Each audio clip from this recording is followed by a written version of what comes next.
Oke, selamat siang semuanya. Salam Merdeka Literasi. Baik, kuliah kita pada siang jelang sore hari ini akan diawali dengan materi pada modul 8 tentang artikel ilmiah. Nah, dari hasil penjelasan kemarin, maka ada penugasan-penugasan ke mahasiswa untuk membuat satu esai berupa refleksi tentang pembelajaran jarak jauh pada masa sikon khusus pandemik sekarang ini, karena kita tahu bersama kondisi sekarang para mahasiswa dan siswa dalam kondisi belajar dari rumah saja.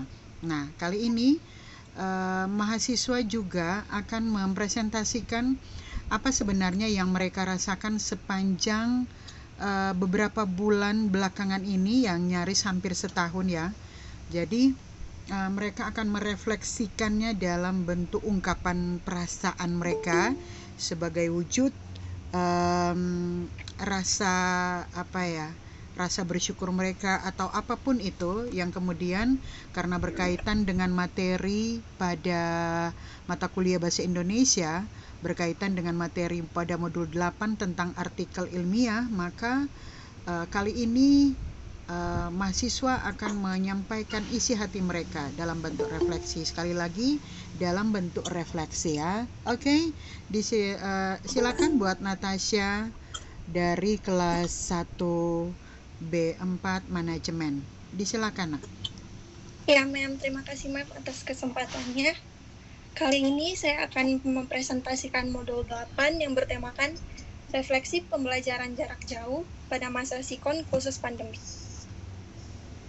Dimulai dari latar belakang mengapa dilakukan PJJ atau pembelajaran jarak jauh. Saat wabah COVID-19 ini muncul, seluruh aktivitas dibatasi, termasuk kegiatan pembelajaran baik di jenjang sekolah dasar sampai jenjang perkuliahan mulai menerapkan kegiatan belajar dari rumah. Hal ini dilakukan guna membatasi penyebaran virus.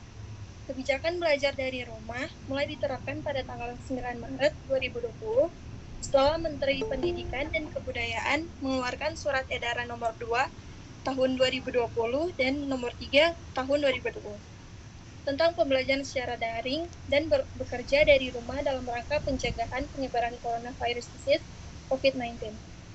Seluruh pimpinan perguruan tinggi di setiap daerah yang terdampak diminta untuk menghentikan aktivitas kegiatan akademik seperti perkuliahan secara tatap muka.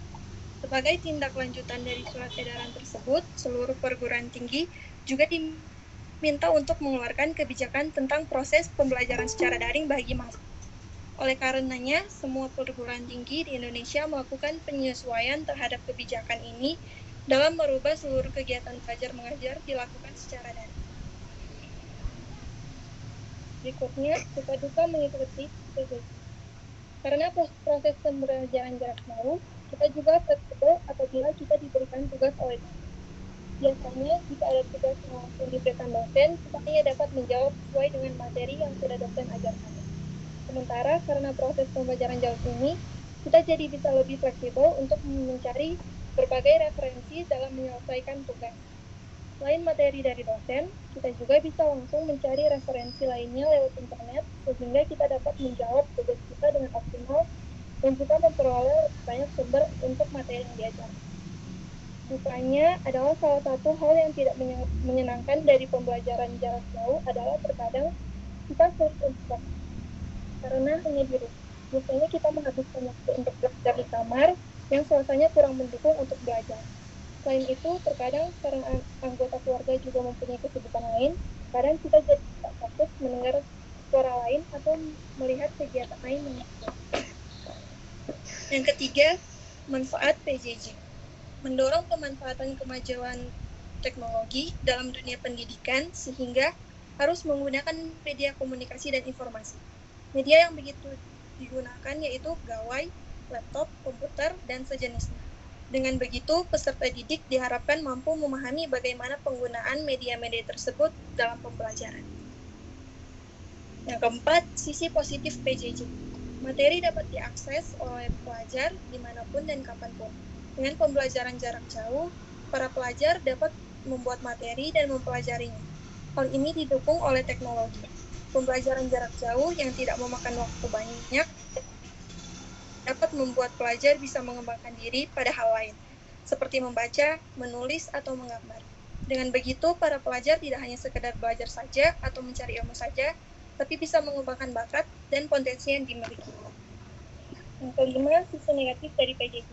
Sisi negatif dari pembelajaran jarak jauh adalah interaksi dosen dan mahasiswa menjadi berkurang, sehingga akan sulit bagi kita untuk mendapatkan penjelasan lebih lanjut mengenai materi yang sukar dipahami, dan juga keterbatasan akses internet. Di daerah Indonesia yang tidak mendapatkan jangkauan internet stabil, maka akan sulit bagi mahasiswa untuk mengakses layanan ilmu. Hal ini tentunya masih banyak terjadi di Indonesia, mengingat beberapa daerah masih belum terjangkau akses internet. Selain itu, harga pemakaian data internet juga masih dirasa cukup mahal untuk beberapa kalangan masyarakat Indonesia. Yang keenam, ada solusi untuk PJJ. Akibat pandemi COVID-19, banyak sekolah dan perguruan tinggi ditutup, seperti dalam cuitan UNICEF Amerika Serikat tertanggal 9 Maret di samping, yang tertulis, "With the spirit of coronavirus, 22 countries have closed their schools so far. The repression for children and family could be massive." Solusinya agar pembelajaran jauh berjalan optimal. Penguatan dosen harus dilakukan agar mampu memberikan materi pembelajaran secara interaktif, sehingga mahasiswa akan lebih mencerna. Dosen diberi pelatihan secara daring agar mampu memberikan pembelajaran yang menarik, interaktif, ringan, dan tidak terlalu berat. Yang ketujuh, harapan untuk PJJ. Harapan untuk kedepannya bisa kuliah tatap muka agar kita sebagai mahasiswa bisa bersosialisasi bersama teman sekelas dan juga dosen, dan bisa lebih memahami materi yang diajarkan serta lebih efektif dan efisien tanpa takut gangguan sinyal internet. Dan juga tugas yang diberikan bisa dikerjakan dengan baik dan cepat. Berdasarkan kesimpulan, dapat ditarik kesimpulan bahwa PJJ telah menuai pro kontra begitu luar biasa di tengah-tengah masyarakat, tetapi membawa manfaat bagi peserta didik. Sekali-kali memang harus dilihat dari sisi positifnya, karena pasti ada manfaat dari seburuk-buruknya peristiwa.